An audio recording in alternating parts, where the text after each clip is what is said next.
Deus, nosso Pai, que sois todo poder e bondade, dai força àquele que passa pela provação, dai luz àquele que procura a verdade, ponde no coração do homem a compaixão e a caridade.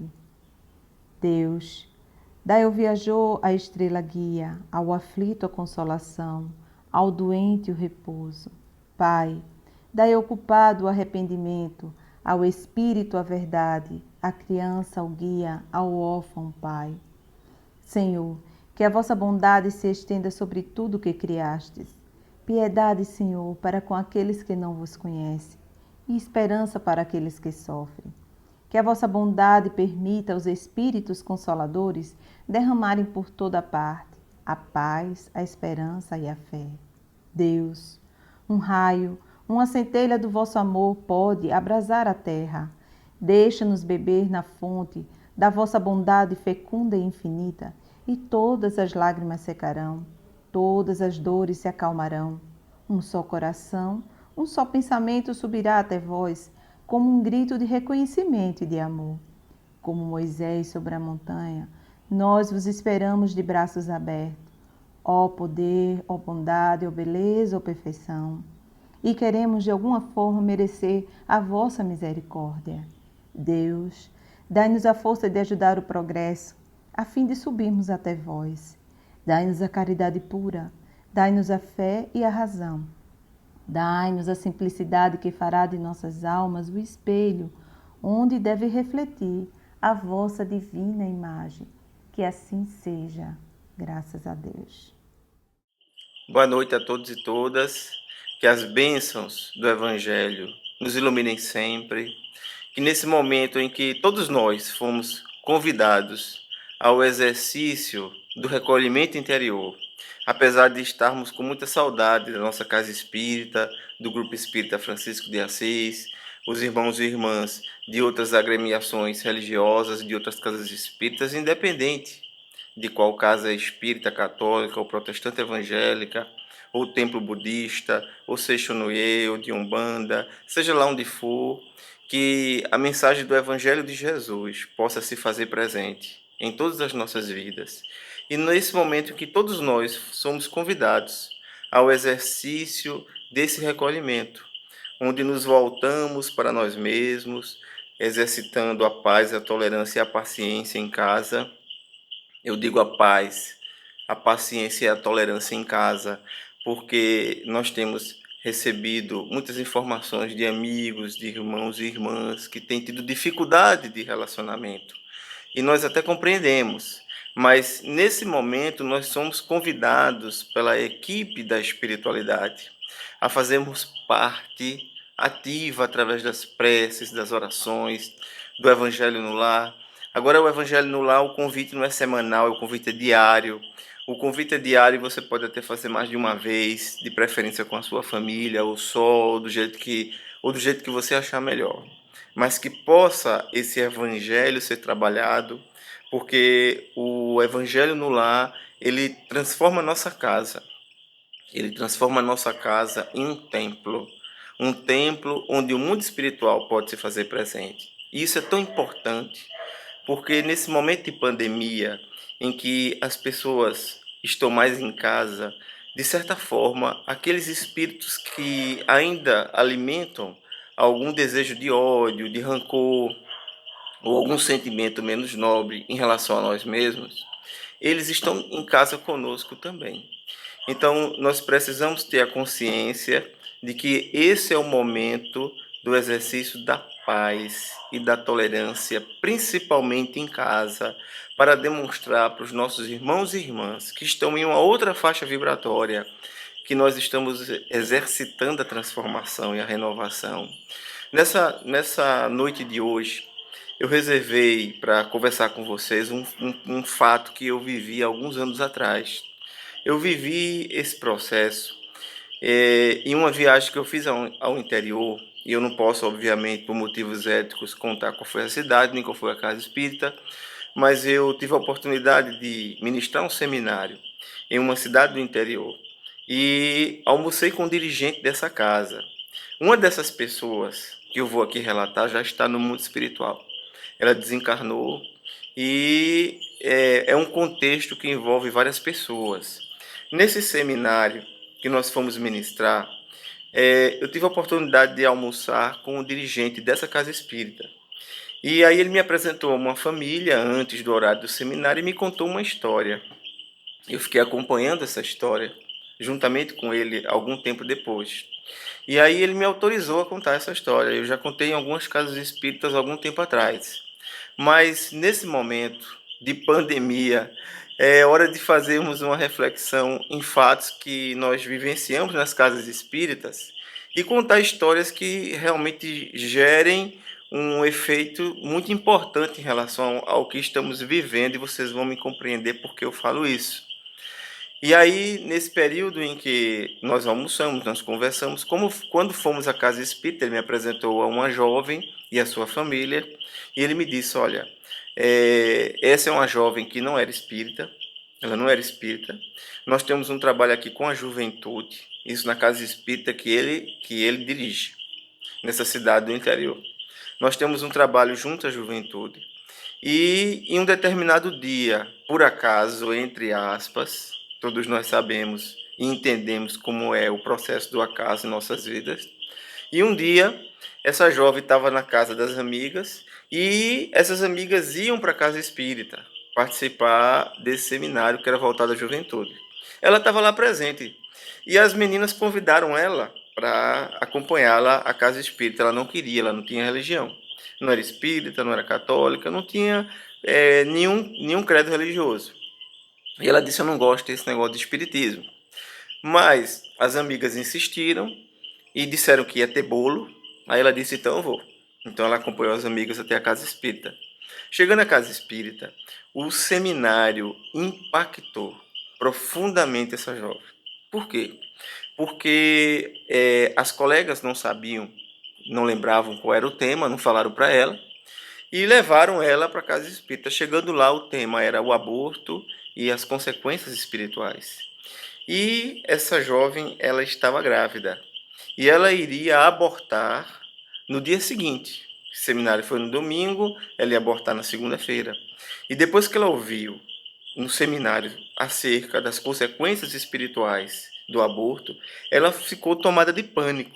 Só que como ela estava vivendo um relacionamento onde ela tinha 13, 14 anos, ela era bastante jovem.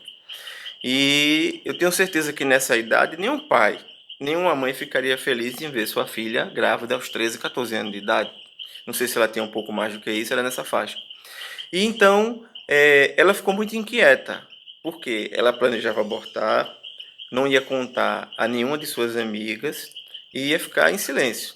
Só que aí, depois do seminário, ela chamou as amigas e falou que queria conversar com o dirigente dessa casa espírita. E aí o dirigente foi até ela e ele disse que sofreu um impacto, porque ela disse, olha, eu estou com um problema e preciso conversar com o senhor. Ele disse, pode falar, minha filha.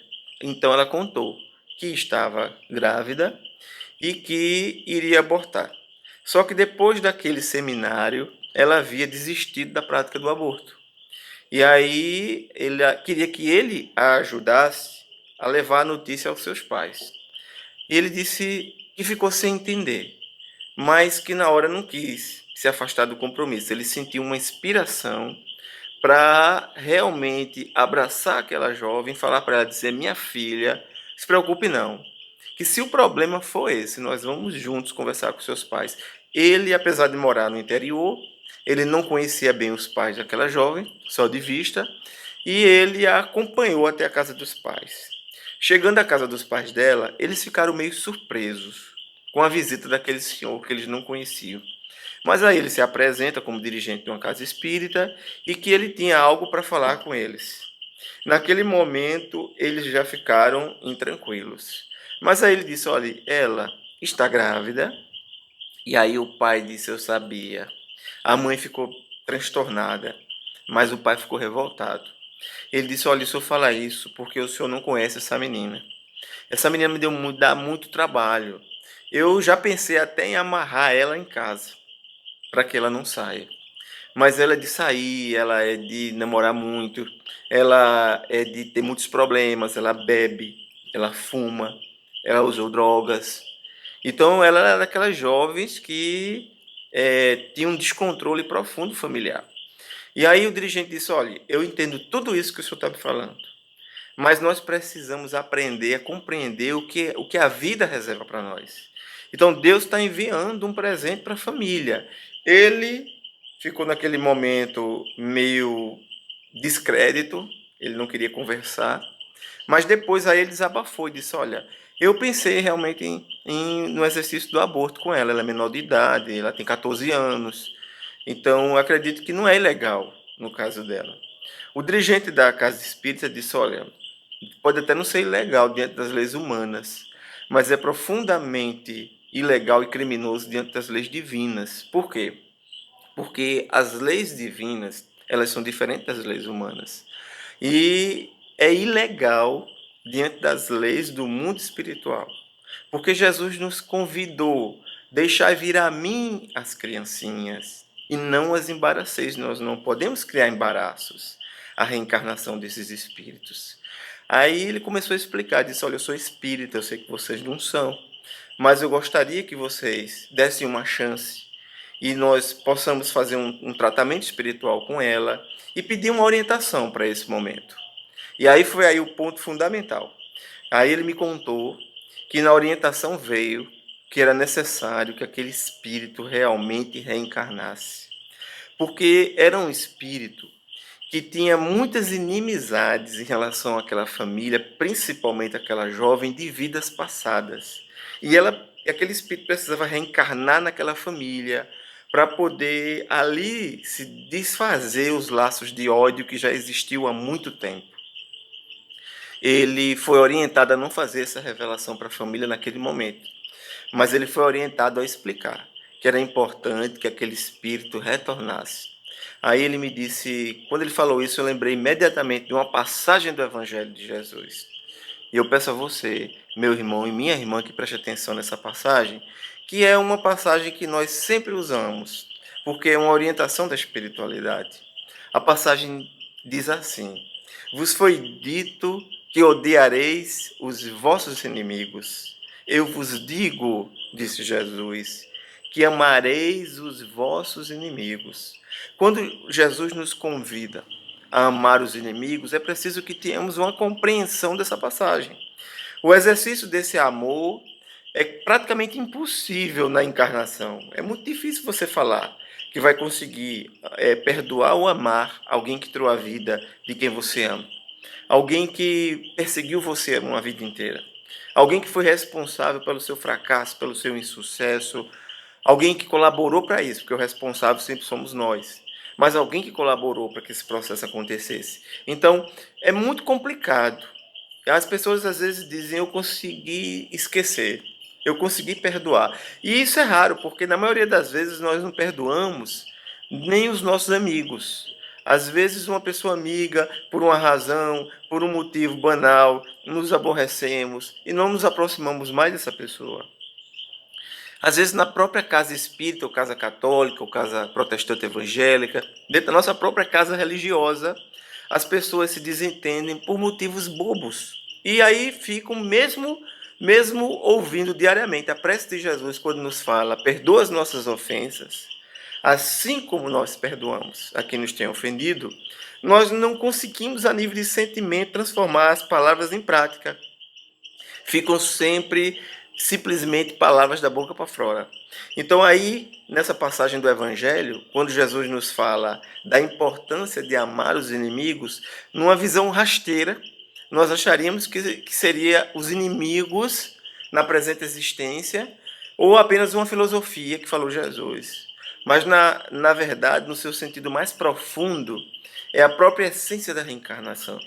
A reencarnação nos une com os nossos laços. O amor une, o ódio também.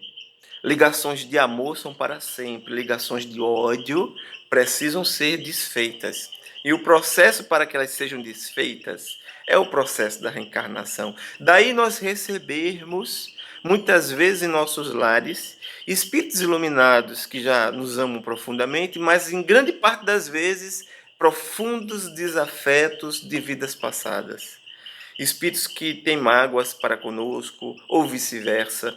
Daí nossos pais, nossos filhos, nossos irmãos, ou nossa esposa, ou marido, ou companheiro ou companheira, muitas vezes são espíritos com os quais nós tivemos grandes problemas em vidas passadas. E aí nós voltamos e se torna relativamente mais fácil amar aquele espírito que está chegando na condição de uma criança, de um bebê, que está chegando na sua família junto a você. Por isso que quando Jesus falou, vos foi dito que odiareis os vossos inimigos, eu vos digo que amareis os vossos inimigos, Jesus não está fazendo aí um convite. Jesus está determinando que é assim. Jesus está nos explicando que esse é o processo. E realmente é esse o processo. Vos foi dito que odiareis, eu vos digo que amareis. É assim que funciona. E nos convida a orar por aqueles que nos perseguem e nos caluniam. Aquele espírito que estava para reencarnar. Por isso que o espiritismo é profundamente contrário ao aborto. Não poderia ser diferente. A doutrina dos espíritos, ela tem todas as argumentações que muitas vezes faltam a outras concepções religiosas.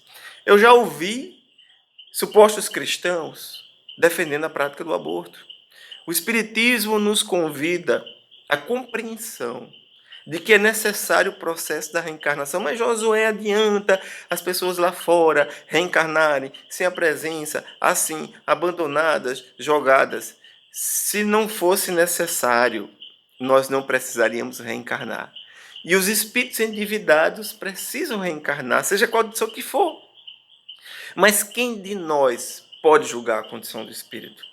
No nosso último vídeo gravado, eu falei para vocês que um dia eu estava no Lar de Clara.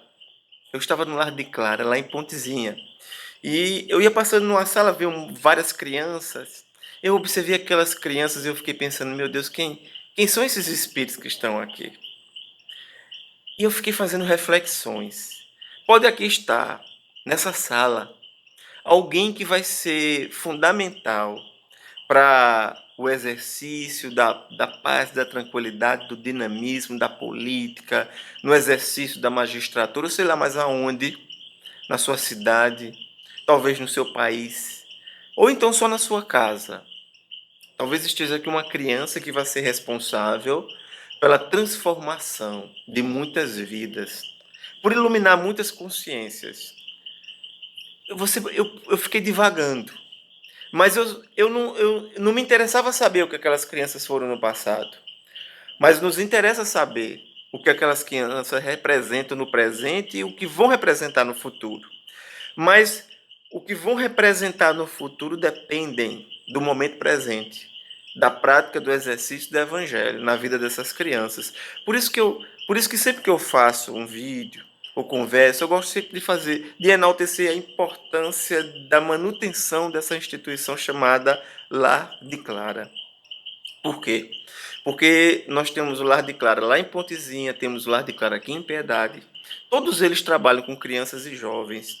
E é fundamental, é de fundamental importância que se plantem nesses corações a semente do Evangelho, que pode até não render frutos imediatos, mas que vão ressurgindo mais à frente.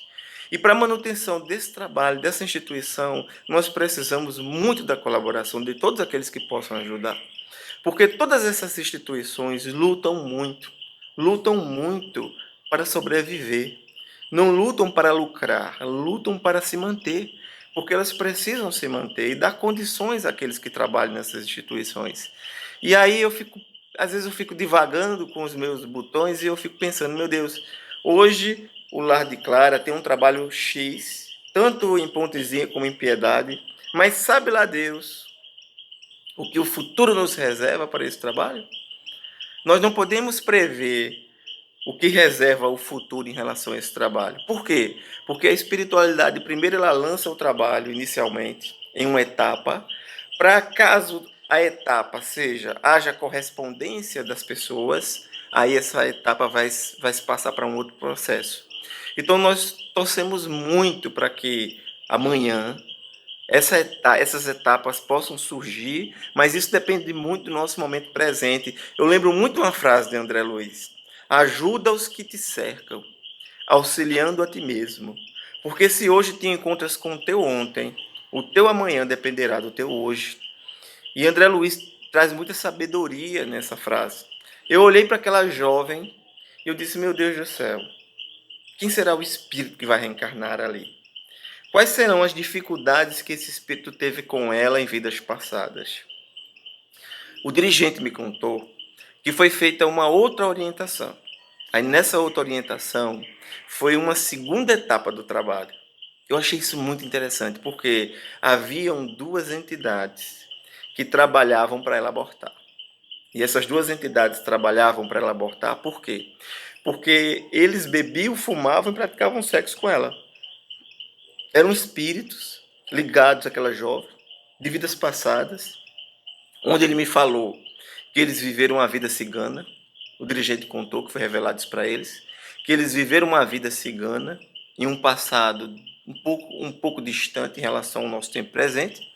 E naquele período ela se comprometeu muito a nível espiritual e conquistou inúmeras adversidades. Só que como Deus nos ama profundamente, independente de qualquer circunstância, nós sempre encontramos em nosso caminho espíritos que nos amam profundamente e que torcem por nós no mundo espiritual. E esses espíritos, eles estão presentes no seu lar, na sua casa. Na sua casa, na noite de hoje, podem estar presentes inimigos do passado, mas também estarão presentes através da prece, do seu convite, inúmeros amigos espirituais. Mentalize nesse momento a sua casa espírita. Se a sua casa espírita for o Jefa, você mentaliza o Jefa. E a equipe do Jefa vai se desdobrar para estar presente no seu lar. Se você for de uma outra casa espírita, não importa, você mentaliza. Se você for católico, mentaliza a sua igreja. Se você for protestante evangélico, mentaliza a sua igreja, o seu templo. Não importa, mentalize a sua casa cristã. E se você não for cristão, você é budista, você pode ser islâmico, não importa. Mentalize o seu credo religioso. Porque Deus é muito grande. E Deus criou muitos caminhos para que possamos chegar até Ele. Alguém pode até me falar, mas Jesus disse: eu e o Pai somos um. Eu e o Pai somos um. Todos nós e o Pai. Nós somos um. Nos convidou Jesus a essa compreensão. Eu sou o caminho, a verdade e a vida, nos disse Jesus. Ninguém vai ao Pai senão por mim. Quando ele diz isso, ele não fala que só os cristãos irão ao Pai. Apesar que aquele que hoje não é cristão, ele é islâmico, ele é budista, ele vai reencarnar. E ele pode reencarnar também no cristianismo, mas não foi isso que quis dizer Jesus. Jesus quis dizer que só iremos ao Pai através da prática, do amor e da caridade, dos ensinamentos que Jesus nos trouxe, independente da sua religião. Se você segue esses princípios espirituais que Jesus nos ensina, todos nós iremos ao Pai. E Ele é o caminho para irmos ao Pai, porque a mensagem que nos trouxe foi Jesus. Jesus é o Espírito de mais alta iluminação que esteve entre nós e nos traz ensinamentos de vida eterna. Ensinamentos de vida eterna que vêm diretamente de Deus para nós. Eis a mensagem do Evangelho. Por isso que quando Jesus disse, ide e pregai, não havia nada escrito. Ide e pregai o Evangelho, ide e pregai a boa nova nos corações dos homens.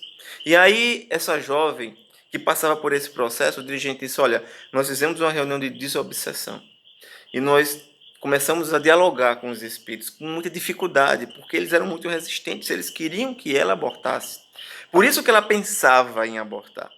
Por isso que até aquele dia ela havia sido encaminhada para ali, para aquela casa, por espíritos amigos, para que ela não pudesse incorrer na prática do aborto sem antes tomar conhecimento das consequências que poderiam surgir na sua vida.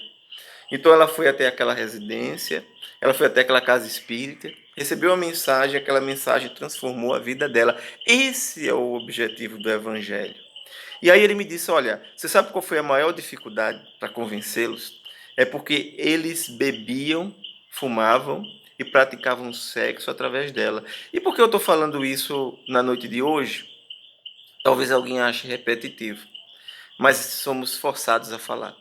O mundo espiritual tem nos dito que cada vez mais nesse período de pandemia tem aumentado o número de pessoas que estão se tornando ainda mais viciadas no álcool, no uso do álcool e no uso das drogas. Por quê?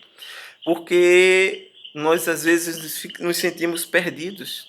E quando nós não cultivamos bons hábitos, porque bons hábitos são difíceis de adquirir e fáceis de perder, maus hábitos são fáceis de adquirir e difíceis de perder. Quando e por que nós conquistamos maus hábitos, só nós podemos explicar a cada um de nós. E aí nós temos hoje a oportunidade de em nossas casas, através da internet, assistir vídeos no YouTube, usar o notebook, usar os tablets, usar os celulares. Nós temos os livros, nós podemos baixar livros gratuitos nos tablets, nós podemos usar os livros físicos, nós temos mil e uma coisas para fazer em nossas casas. Mas muitos incorrem na prática do excesso da bebida. E nesses excessos, perdem o controle, às vezes brigam em família, cometem desatinos. Por quê? Porque nos tornamos instrumentos manipuláveis de espíritos das sombras. Esses espíritos das sombras, eles se encontram presentes principalmente nas casas, que têm como hábito o exercício do álcool ou de outros tipos de droga. E eu sei que quando nós falamos isso, algumas pessoas se incomodam. Dizem assim, mas rapaz, nem todo mundo que bebe é assim. Eu não estou me referindo a todos, eu não estou aqui generalizando, mas a orientação que a espiritualidade nos dá é essa. É que você não faz nada sozinho. Você não faz nada sozinho. E se você quer prestar atenção no que eu vou falar para você, preste profundamente. Talvez você tenha aí na sua casa um filho, uma filha, e você não sabe. Ou mais de um filho, ou mais de uma filha, que alimente a prática da droga ou do álcool. Ou então que vai incorrer nesse processo amanhã, porque já traz isso de vidas passadas. Já está lá dentro dela ou dentro dele a inclinação, uma predisposição. E aí você traz isso tanto para sua casa, aquele espírito que seu filho, sua filha, ou seu irmão, sua irmã, é um espírito reencarnado, como todos nós somos. Ele já traz uma série de predisposições e inclinações de vidas passadas. E se dentro dessas predisposições estiver o excesso ou vício do álcool, então você colabora para que ele entre no processo de vício e amanhã, quando ele ou ela estiver na rua, passando por dificuldades, perdendo o emprego, perdendo a família, porque o álcool leva as pessoas a perder emprego, perder compromissos, perder família, provocar acidentes, se tornar homicida, se tornar suicida, se tornar homicida através da prática da violência, através de você assumir a direção de o volante de um carro, bater em alguém. E se você bate em alguém sob efeito de álcool, você é homicida. E se você bate em alguém e esse alguém morre, você desencarna, você é homicida e suicida. O processo é complexo. Existem dificuldades no campo do álcool que levam séculos para serem trabalhadas. E aí aquela jovem que passava por todas essas dificuldades e esse assédio dessas entidades espirituais foi orientada naquele momento parar de beber, parar de fumar, e esse foi um dos objetivos da gravidez. Foi revelado para eles, naquela casa espírita, que aquela era a última oportunidade, ou uma das últimas oportunidades que aquela jovem teria, porque ela já estava próxima do desencarne, já haviam tirado ela de uma overdose, de um problema de violência, e ela já estava praticamente perdendo a reencarnação. Como última oportunidade, eles aceleraram o processo da reencarnação daquele espírito que era adversário de vidas passadas, mas cujo objetivo naquele momento era que ela, ao se ver grávida, ela se recolhesse e passasse a cuidar mais daquela criança, se afastando dos excessos do álcool, das drogas legais, das drogas ilegais, de todos esses processos. De imediato, isso funcionou, porque ela se afastou, ela passou a conversar com o feto, ela passou a observar com outros olhos, a família foi apoiando, houve aquela interação. Eles foram convidados à prática do exercício do evangelho na casa espírita que eles não conheciam. Eles se surpreenderam porque eles não esperavam que houvesse o exercício do evangelho em casa espírita, eles não tinham conhecimento disso. Depois esse evangelho foi transferido também para a sua casa. Então passou a se tornar uma rotina na casa daquela família. Foi um trabalho muito bonito naquele período de gravidez, até que esse espírito reencarnou. Quando esse espírito reencarnou, então houve uma outra orientação espiritual. A orientação espiritual foi para que aquela família assumisse e amparasse aquela criança, mas que não assumisse a responsabilidade daquela mãe. Porque seu objetivo era afastá-la dos desequilíbrios aos quais ela havia se dedicado em vício. Então, naquele momento, a família, os avós, poderiam trabalhar para colaborar, mas não poderiam assumir o lugar daquela mãe, porque era necessário que ela se envolvesse com aquela criança primeiro para poder dirimir os laços de ódio do passado, não de uma vez, mas que já começaram a trabalhar a identificação, o amor, o exercício. Uma, quando você planta em casa, a plantinha começa pequenininha, você vai regando, você vai olhando, você vai conversando. Quando ela vai se desenvolvendo, passa a existir uma empatia entre você e aquela planta, como existe entre você e um gatinho, e um cachorrinho, em seja qual for a criatura de Deus. Eu digo criatura de Deus, olha, não sei se vocês estão ouvindo aí. Eu estou aqui, tá o Cântico das Rãs. Aqui pertinho tem uma área que tem várias rãs. Eu não me incomodo, porque é a natureza, é a presença de Deus em nossas vidas. Não importa se é uma rã, se é um sapo, não importa se é um gato, se é um cachorro, não importa. São todos criaturas de Deus. Até o vírus, esse vírus, que nesse momento causa tanta dor e sofrimento, mas que ele vai marcar uma nova etapa. E olha, eu quero falar aqui para você, meu irmão e minha irmã, que está sofrendo com um familiar, com alguém, com pessoas na área da medicina, pessoas enfermeiros, técnicos, médicos, todas as equipes socorristas, pessoas que trabalham em funerárias e velórios, todos. Eu quero falar para você que isso aí é uma forma de explicar que a bondade de Deus se faz presente em nossas vidas e que conta muito com o seu trabalho. Mas que, acima de tudo, nesse momento, todos nós precisamos compreender que são prenúncios de um momento melhor no futuro. E se você está com dificuldades porque perdeu um ente querido, e eu sei que não é fácil, e não poder velar, mas você que acredita na vida após a morte, você sabe que seu ente querido não vai estar ali no caixão. Ali no caixão está a roupa velha, imprestável, e que o espírito permanece vivo. E eu vou lembrar aqui o que falou Chico Xavier uma vez, que no início da Segunda Grande Guerra, em 1940, 1942, nesse período, o espírito de Emmanuel passou um tempo afastado, porque ele foi trabalhar nas trincheiras de assistência aos desencarnados da terrível guerra. E desse momento, Emmanuel fez um convite e veio uma outra entidade espiritual elevada para acompanhar o Chico. Chico nunca revelou quem foi essa entidade. Ele levou isso para o túmulo. Mas o Emmanuel veio e disse, olha, eu vou deixar um outro irmão, uma outra irmã, não sei, e eu vou trabalhar diretamente aqueles irmãos e irmãs que estão retornando da crosta terrestre. E aí, isso na Segunda Grande Guerra Mundial. Nesse momento em que nós vivemos uma outra guerra, uma guerra com menos mortes, uma guerra com um inimigo que você não visualiza mais como um irmão ou irmã, uma guerra com um adversário que precisa ser combatido com a ciência, porque se antes o homem achava que valia a pena investir em armas nucleares, em destruição em massa, para destruir a si próprio, agora ele vai perceber que o homem precisa investir em saúde, precisa investir em ciência, precisa investir cada vez mais em ciência para encontrarmos formas de tratamento mais rápidas e que um irmão e uma irmã que está sofrendo na Ásia pode amanhã ser um instrumento de um novo vírus, de um vírus que sofreu uma mutação e hoje está assolando em grande parte da humanidade e não acontece nada, absolutamente nada por acaso. Tudo tem uma razão de ser. E é por isso que o exercício do convite desse momento, do recolhimento interior, de se guardar, no seu templo, aqueles que podem, aqueles que têm trabalhos essenciais, aqueles que estão na linha de frente, eles podem ter certeza absoluta que existe uma imensa equipe espiritual coordenada, trabalhando para receber os desencarnados. E esses desencarnados desse momento estão sendo muito, mas muito assistidos por essas equipes espirituais. Esse é um momento muito interessante na vida de todos nós.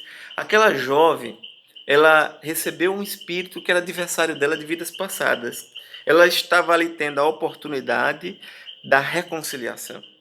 Porque disse-nos Jesus: perdoa as nossas ofensas, assim como nós perdoamos. Ou seja, se nós não aprendermos a perdoar, nós não seremos perdoados. Porque a essência da mensagem do Evangelho é justamente essa. A espiritualidade trabalhou para aquele espírito reencarnar. Da mesma forma que trabalhou para você, meu irmão, e minha irmã reencarnar. Você não reencarnou por acaso. Você não foi jogado por acaso no meio da sua família. Disse-nos Jesus: o Espírito sopra onde quer. Ouvis a sua voz, mas não sabeis de onde ele vem e nem para onde ele vai. Ocorre o mesmo com todo homem que é nascido do Espírito. Ou seja, o Espírito não nasce na concepção. Se o Espírito nascesse na concepção, Jesus não teria dito que ele sopra onde quer, ouvir sua voz, mas não sabeis de onde ele vem. Se ele nascesse na concepção, Jesus diria que ele nasceu ali e nós saberíamos de onde ele veio diretamente do sopro de Deus ou qualquer outra expressão, ele nasceu ali. Mas Jesus fala: não sabeis de onde ele vem e nem para onde ele vai, porque nós desconhecemos o paradeiro dos espíritos após o desencarne. Mas nós temos certeza de uma coisa: na casa do Pai existem várias moradas, nos falou Jesus. E cada uma dessas moradas é adequada à condição espiritual. Aquela família que estava recebendo toda aquela assistência é a mesma família que pode ser a sua, a minha, a nossa, que nos diversos níveis recebemos a assistência espiritual amorosa daqueles que cuidam de nossas vidas. Mas eles cuidam de nossas vidas com todo cuidado, para não interferir em nosso livre-arbítrio. Eles não estão aqui para fazer a lição de casa por nós. Eles estão aqui para nos orientar. E eles nos orientam através dos livros, através das mensagens e através de vários processos, até dos sonhos. Mas eles nos orientam todas as vezes que eu pego um livro de Emmanuel, Pão Nosso, Vinha de Luz, Fonte Viva, Palavras de Vida Eterna. É ali a orientação que a espiritualidade está nos oferecendo.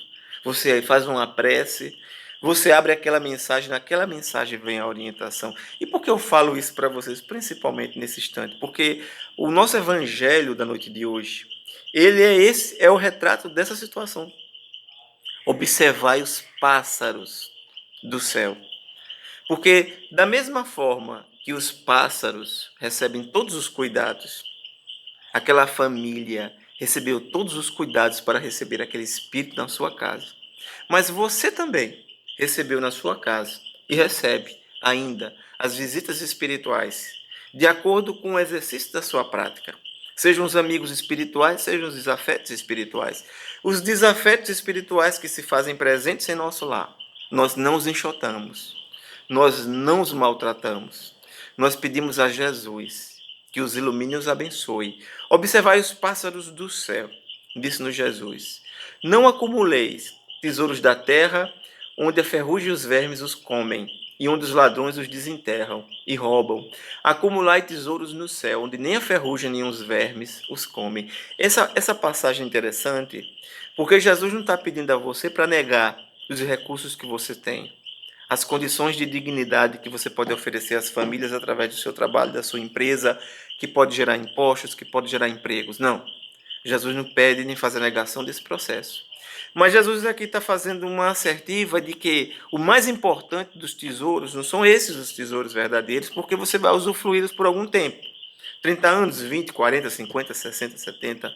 Mas você um dia vai ser convidado a deixá-los todos onde estão. Você vai ser convidado e vai receber a visita da morte, que vai chegar na sua casa, beijar o seu rosto. Como nos diz uma música do Raul Seixas, com Paulo Coelho, Canto para a Minha Morte. E ele diz assim na música: eu sei que por determinada rua que eu já passei, não voltará a ouvir o som dos meus passos. Tem uma revista que eu guardo há muito tempo e nunca mais eu vou ler. Todas as vezes que eu me despeço de alguém, pode ser que esse alguém esteja me vendo pela última vez. A morte surda ronda os meus passos. E eu não sei em que esquina ela vai me beijar. Nós não sabemos em que esquina a morte vai nos beijar. Nesse momento, para algumas pessoas, o coronavírus é o instrumento da sua passagem. Mas eu tenho certeza que esse vírus só vai levar aqueles que realmente precisam partir. Mas nós não podemos ser irresponsáveis de, por isso, afrontarmos. Ah, eu sei que eu só vou no dia, então eu vou me jogar de um prédio. Ah, eu só sei que eu vou no dia, então eu vou andar em um local perigoso com o risco de sofrer um assalto. Isso aí é irresponsabilidade. Isso é suicídio. Nós estamos aqui para exercitar o convite ao bom senso, mas confiando que, com o apoio da espiritualidade, nós passaremos por essa etapa. E na mensagem Jesus diz: onde nem a ferrugem nem os vermes os comem, porque eles são os tesouros das suas ações, dos nossos gestos, do nosso exercício de paz, de paciência, de tolerância. Eis porque vos digo, não vos inquieteis por saber onde achareis o que comer para sustento da vossa vida. Se você está desempregado, se nesse momento você teve seu salário reduzido, você vai exercitar a prática de viver com menos. Você vai aprender a encontrar nas coisas mais simples um prazer, uma felicidade, uma tranquilidade, uma consciência tranquila, com muito menos. Nesse momento, você recebe o convite para o exercício de uma dieta. Talvez você não vá mais poder sair para tantos restaurantes, ou talvez você vá comer um pouco menos. Mas quando eu falo aqui de dieta, talvez alguém me escute e diga: e para aqueles que estão passando necessidade?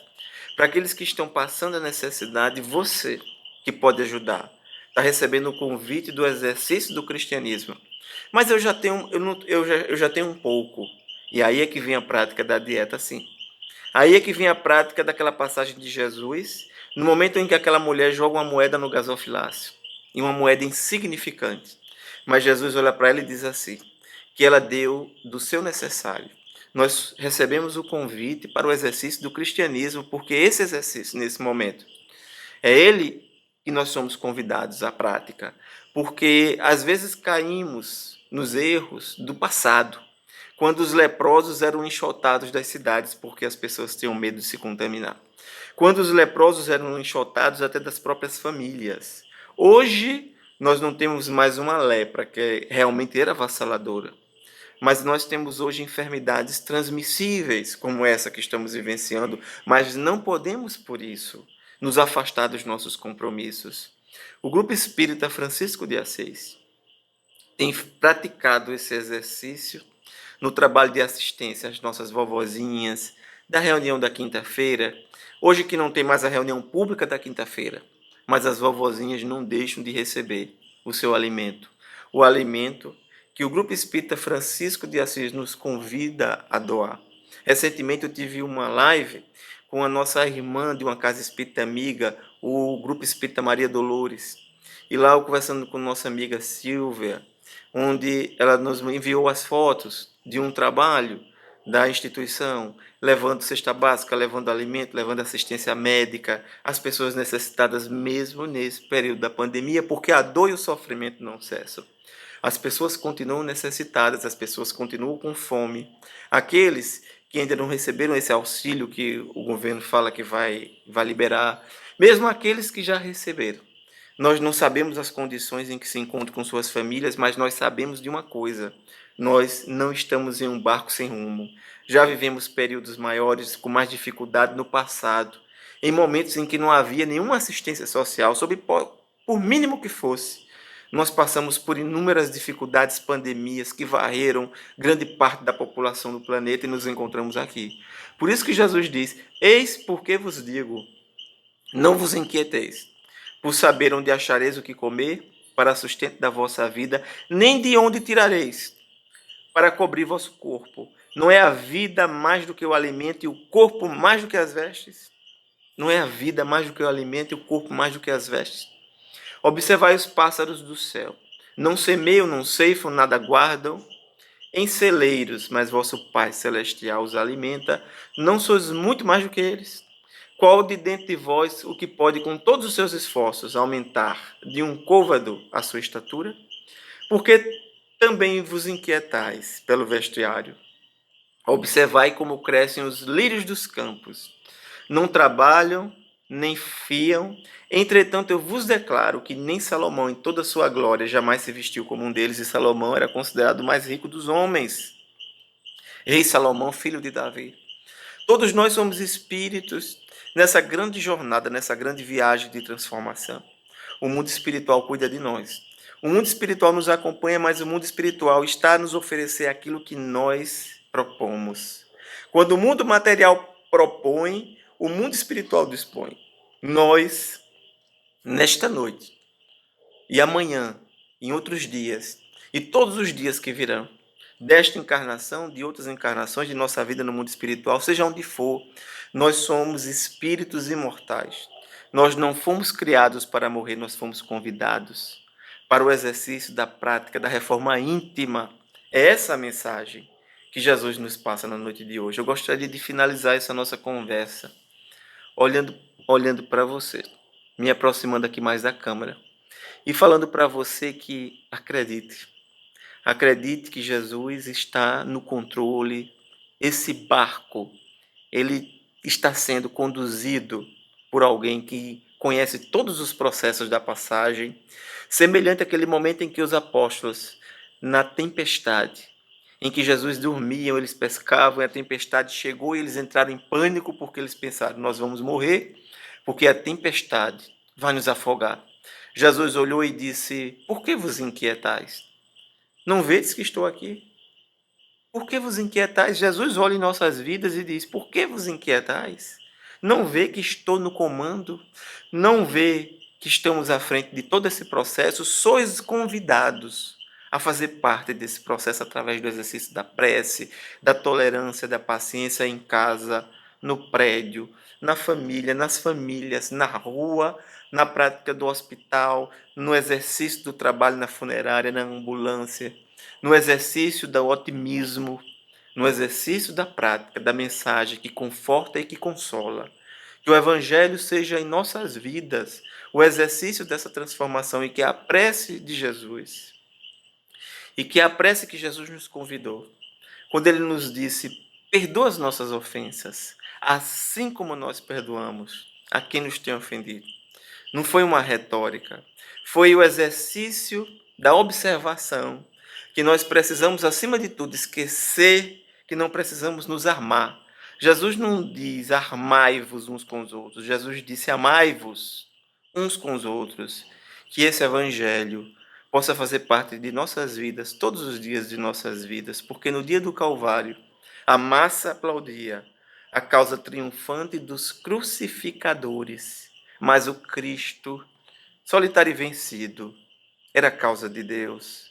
Entre a causa dos homens e a causa de Deus, que nosso livre-arbítrio possa fazer escolha da causa de Deus. Muita paz para todos e que Jesus ilumine os nossos lares.